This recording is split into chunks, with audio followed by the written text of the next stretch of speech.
இல்ல நாம் தமிழர் கட்சிக்கு என்னன்னா அவங்களுக்கு கட்சி வந்து என்னன்னா அவங்களுக்கு இப்ப ஏற்கனவே முன்னாடி வந்து ஒரு 8% மேல வாக்கு இருந்துச்சு. இப்ப என்னைக்கு தளபதி அவர்கள் வந்தாங்களோ அவங்களுக்கு என்னைக்கு தெரிஞ்சு போச்சு, அவங்களுக்கு அது கீழே 1-2 தான் போகணும்னு தெரிஞ்சு போச்சு. ஓகேவா? அப்ப என்னன்னா அவங்களுக்கு ஒரு பயம். ஓகேவா? அவங்க அதாவது நாம் தமிழர் கட்சி எதுக்கு வந்தாங்க அரசியலுக்கு? நாம் தமிழர் கட்சி வந்தது திமுகவையும் அதிமுகவையும் எதிர்த்து வந்தாங்க. இந்த கடந்த 2 மாதங்களாக அந்த 2 கட்சி பத்தி பேசவே மாட்டேங்கிறாரு. எதுக்கு வந்தாங்கிறது அவரே மறந்துட்டாரு. ஆக்சுவலா உண்மையை சொல்ல போனா அவருக்கு வந்து இந்த நோய் சொல்லுவாங்க பாத்தீங்களா, அந்த மறதி நோய் வந்துச்சுன்னு நினைக்கிறேன். ஓகேவா?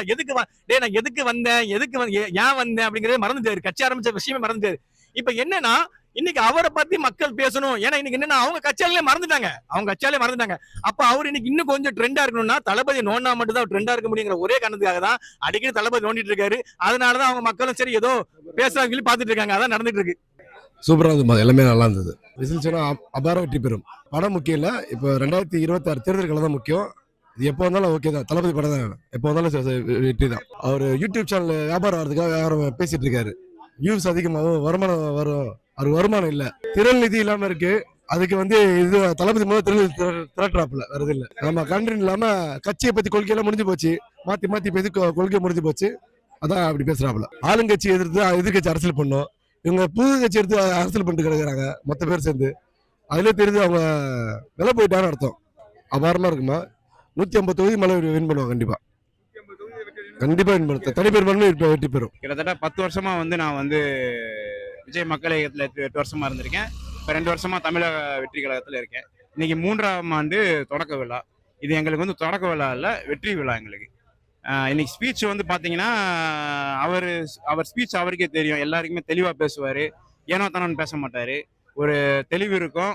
ஒரு ஒரு நம்மளுக்கு வந்து என்ன விஷயம் கன்வே பண்ண விரும்புறாரோ அதை கண்டிப்பா கன்வே பண்ணிடுவாரு. அவர் சொன்ன இது எல்லாமே அதுதான் சொல்றேன்ல, அவர் வந்து அந்த ஒரு வைப்பை வந்து அவர் கொண்டு வந்துருவாரு. இது வந்து பட விஷயமா இருந்து அந்த விஷயமா எதுவும் இல்லை. நம்மளுக்கு வந்து அரசியல் ரீதியா வந்து நம்ம பேசுறதுனால அவர் கொஞ்சம் அந்த சுத்தி வளைச்சு நம்மளுக்கு வந்து மக்களுக்கு சென்றடையணுமேன்று அவரு என்னமா இருக்கு. அதாவது அவர் வயசுக்கு வந்து அவர் 40 வயசு 45 வயசு ஆகும் அவருக்கு. அவர் அசிங்கமா பேசுறாரு, அணிலன்னு பேசுறாரு, தற்கூரின்னு பேசுறாரு. திரும்ப எனக்கு ஒரு 35 வயசு ஆகுது. நான் வந்து திரும்ப அவர் பேசணும்னா அவருக்கு மரியாதை இல்லாம ஆகி போயிடும். அந்த மரியாதை அவர் தான் காப்பாத்திக்கணுமே தவிர, நம்மளை சொன்னா திரும்ப அவங்க சொல்லிடுவாங்க, நம்ம மரியாதை நம்ம காப்பாத்திக்கணும் அவர் நினைக்கணும். ஏன்னா 1000 விமர்சனம் நாங்களும் வைக்கலாம். அவரும் வந்து இந்த மாதிரி கத்தி ஊரை குட்டி தான் அவர் வந்து ஒரு கட்சியில சேர்ந்திருக்காரு, இன்னும் ஓட்டிட்டு இருக்காரு. அவரை மட்டும் எங்க அண்ணன் சீமான் சொல்லலையா, அதே மாதிரிதான் நாங்களும் வந்து எங்க தலைவரை வந்து நாங்க பெருமையா தான் பேசுவோம். அதை அவர் பிடிக்கலன்னா பேசாம இருக்க சொல்லுங்க. அதான் நான் திரும்ப சொல்றேன் உங்களுக்கு. நம்ம விமர்சனம் வைக்கிறத வந்து 1000 வைக்கலாம், திரும்ப வந்து நம்மளும் வச்சோம்னா அவருக்கும் நம்மளுக்கும் வித்தியாசம் இல்லாம ஆகி போயிடும். அதனால வந்து கண்டுக்க வேணாம். நம்ம அதுதான் சொல்றேன்ல, நல்ல விஷயம் அவர் சொல்றாப்லையா அதை நம்ம கண்டுக்கலாம், அதுக்கு நம்ம வந்து பதில் கொடுக்கலாம். இது வந்து சம்மந்தமே இல்லாத விஷயத்துக்கு அவர் வந்து நம்ம ரியாக்ட் பண்ணி நம்மளும் நம்ம டைம் ஏன் வேஸ்ட் பண்ணிக்கலாம். கண்டிப்பா நான் ஒரு உறுப்பினராகவும் சொல்றேன், பொறுப்பாளராகவும் சொல்றேன். அந்த ஃபீல்ட் ஒர்க் பண்றதுனால கண்டிப்பா வெற்றி நம்மளுக்கு நிச்சயம். இல்ல உண்மையிலே விசில் சின்னம் வந்து ஒரு ஈஸியா எல்லாருக்கிட்டையும் எளிதில் கொண்டு செல்லக்கூடிய சின்னம். அதனால வந்து என்ன சொல்றேன், இந்த தேர்தல் ஆணையமே வந்து இன்னைக்கு இந்த வருஷம் தமிழக வெற்றி கழகம் ஜெயிக்கணும்னு சொல்லி தான் இந்த சின்னத்தை ஒதுக்கிறாங்கன்னு நினைக்கிறேன். எளிதில் எல்லாரும் இன்னைக்கு பாத்தீங்கன்னா என்ன சொல்ற, தமிழ்நாடு ஃபுல்லாவே எல்லார்ட்டையும் விசில் இன்னைக்கு போய் சேர்ந்துச்சு, ஆல்ரெடி போய் சேர்ந்துருச்சு. நாங்க 2026 எலெக்ஷனை ஈஸியா எதிர்கொள்றதுக்கு இந்த சின்னம் ரொம்ப உபயோகமா இருக்கு. அதாவது இந்த படம் உண்மையிலே வெளியே வந்துச்சுன்னா என்ன சொல்றதுன்னா, அந்த படத்தை எனக்கு தெரிஞ்சு ஜனநாயகம். ஓகேவா? அவர் என்ன ஒரு ஜனநாயகனை பத்தி எல்லாம் பேசிருப்பாரு நினைக்கிறேன். ஏன்னா படத்தை நாங்களே இன்னும் வரல. எனக்கு தெரிஞ்சு ஆளும் கட்சி ஆள போகின்ற கட்சி எல்லா கட்சியும் உள்ள இழுத்துருப்பாரு நினைக்கிறேன். இதை பார்த்திருப்பாங்க. அதை பார்த்து நமக்கு தெரிஞ்சிடும், இது வெளியே வச்சா நம்ம டப்பா டவுசர் டான்ஸ் கலந்துரும். ஓகேவா? அப்ப இது வெளியே வர விடாம என்ன பண்ணலாம்னு சொல்லிட்டு அந்த வேலை நடந்துட்டு இருக்குது. என்னென்ன சீன்லாம் கட் பண்ண முடியுமோ கட் பண்ணணும்னு நினைக்கிறாங்க. ஆனா என்னதான் நீங்க பண்ணாலும் மக்களுக்கு எங்க தளபதி 2 வாரம் சொன்னாலே 3வது வார்த்தை 4வது வார்த்தை என்ன இருக்குன்னு எங்களால புரிஞ்சுக்க முடியும். கண்டிப்பா அந்த படம் வரும், வெற்றி பெறும். கண்டிப்பா அவர் என்ன சொல்ல நினைக்கிறாரோ அந்த படம் மூலமா மக்களுக்கு போய் சேரும். அதான் சொன்னல பிரதர், அவர் எப்படின்னா சாட்டை வந்து யூடியூப் சேனலுக்கு அவருக்கு சம்பளமே அதான், அவர் பொழப்பு அதான் போயிட்டு இருக்குது. அவருக்கு வேற வருமானம் கிடையாது. அப்ப அவருக்கு வருமானம் வரணும்னா இன்னைக்கு ஹாட் டாபிக் இந்த ஒரு டாபிக் தான். சோ இதை பத்தி பேச மட்டும்தான் அவருக்கு அன்னைக்கு கண்டென்ட் வருது. அதனால டெய்லி அவரை பத்தி பேசிட்டு இருக்காரு, டெய்லி சம்பாதிச்சிட்டு இருக்காரு. பாவம் விட்டுருங்க, அவர் பொழப்புல மண்ணெலி போட வேண்டாம். நாங்க எங்க நிர்வாகி எங்க எல்லாருக்குமே தெரியும், சாட்டை துரைமுருகன் வந்து ஒரு என்ன சொல்றது, ஒரு வியாபாரத்துக்காக பண்ணிட்டு இருக்காரு. இது எங்க எல்லாருக்குமே தெரியும். நாங்க அதனால அவர் கண்டுக்கிறது இல்ல. அவர் என்ன வேணா பேசிட்டு போட்டோம், மக்கள் அதுக்கான தகுந்த பாடத்தை கத்து கொடுப்பாங்க. இல்ல 100%. அதாவது பாத்தீங்கன்னா கட்சி ஆரம்பத்த காலத்துல வந்து பாத்தீங்கன்னா 5% சொன்னாங்க, 10% சொன்னாங்க. இன்னைக்கு கிட்டத்தட்ட பாத்தீங்கன்னா 33% வாக்கு வாங்கி இருக்குன்னு சொல்லி சில மீடியாஸே இன்னைக்கு வந்து ப்ரீ போல்ல சொல்லியிருக்காங்க. இன்னும் எலெக்ஷனுக்கு 2 மாதம் கால அவகாசம் இருக்குது. கண்டிப்பா போக போக 40-45 தாண்டி கண்டிப்பா தமிழக வெற்றி கழகம் 2026 ஆட்சி கண்டிப்பா பிடிக்கும். தலைவர் டான்ஸ் ஆடினாலே மாசு தான். இதில் வேற இந்த நாட்டுப்புற பாடலாரியா தரமாக டான்ஸ் ஆடிருக்காரு. முடியும், அவரும் டான்ஸ் ஆடுறாருன்னா சந்தோஷமா இருக்கிறாரு. ஆண்டியில் வந்து தொடக்கையிலவா சந்தோஷமா இருக்கணும் ஒரே காரணத்தோ தானே தொடக்கத்தையும் சந்தோஷமா ஆரம்பிச்சிருக்காருண்ணா. இந்த விசில் சின்னத்தை பத்தி என்ன நினைக்கிறீங்க? விசில் சின்னம்னா நான் என்னோட கருத்து என்னன்னு பார்த்தீங்கன்னா, விசில் சின்னத்தை பார்த்து ஒரு தூய்மை பணியாளரோட சின்னமாகவே நான் நினைக்கிறேன். அவங்க எப்படி வீட்டை சுத்தம் பத்துறாங்களோ அதேமாதிரி நாங்கள் தளபதி வந்து நாட்டை சுத்தப்படுத்துவார்னு ஒரு நம்பிக்கையோடு எல்லாரும் உள்ளே வந்திருக்காங்க. கண்டிப்பாக 2026 தளபதி முதலமைச்சராக்குவார். ஆயிரம் உழைப்பார். துரைமுருகன் அப்படிங்கிறவர் வந்து தொடர்ந்து தளபதி தாக்கிட்டே ஐயா அவருக்கு ஒரு வேலை இல்லை போல ஐயா. அவருக்கு என்னன்னா டிஆர்பிஆர்னு சொல்லி செட்டாக யோசனை பண்ணி பார்த்தாரு. எங்கெங்க முட்டி பார்த்தாரு போல, முடியல. அவர் அதிகமா வைக்கிற வார்த்தை என்னன்னா, தளபதி ரசிகர்களை வந்து தற்கொலை சாதாரண கூட்டம் கண்டிப்பா.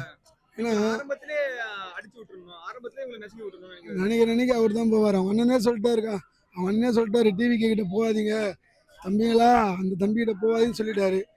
அதுக்கப்புறமா வந்தாருன்னா அது அவருக்கு தான் பாதிப்புன்னு தெரியும். அவர் முதல்ல வந்து திமுக மட்டும் தாக்கி பேசுறாரு, எந்த கட்சியா யாரு கூட அரசுக்கு வரலாம்னு பேசுறாரு. அதுதான் அவர் வந்து இந்த பாசிசம் பாஜகன்னு சொல்றாங்க. அவங்க கூட கூட்டணி போன ஒரே காரணத்தை வச்சா அவங்க தான் எதிரின்னு இப்போ சொல்லிட்டாரு. அவ்வளோதான், ஒரே இதுதான். டிவிகே டிஎம்கே, முதலமைச்சர் டிஎம்கே அப்படின்னு இந்த பிரச்சனை தான் போயிட்டு இருக்கு தவிர அவ்வளோதான்.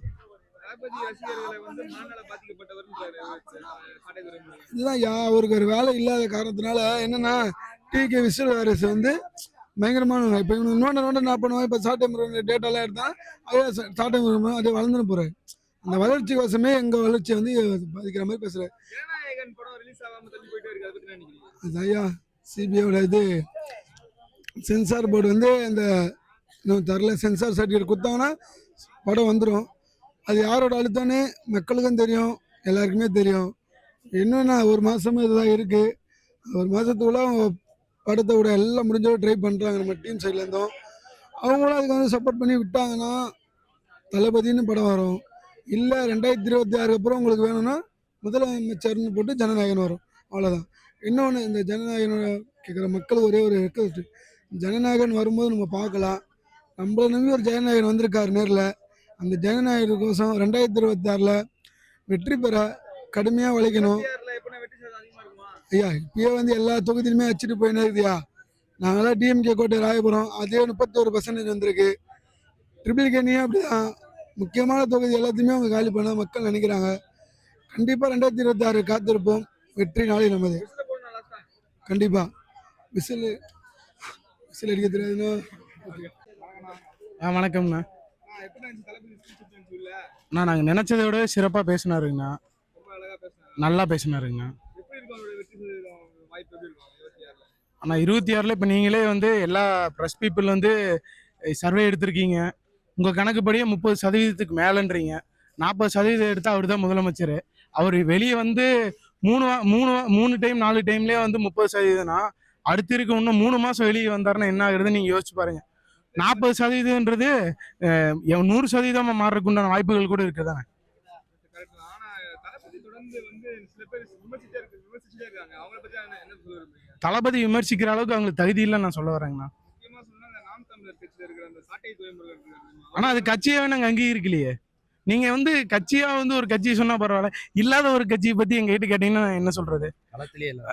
16 வருஷம் வந்து இருந்து அவங்களால சின்னத்தை இப்பதான் பெற முடிஞ்சது.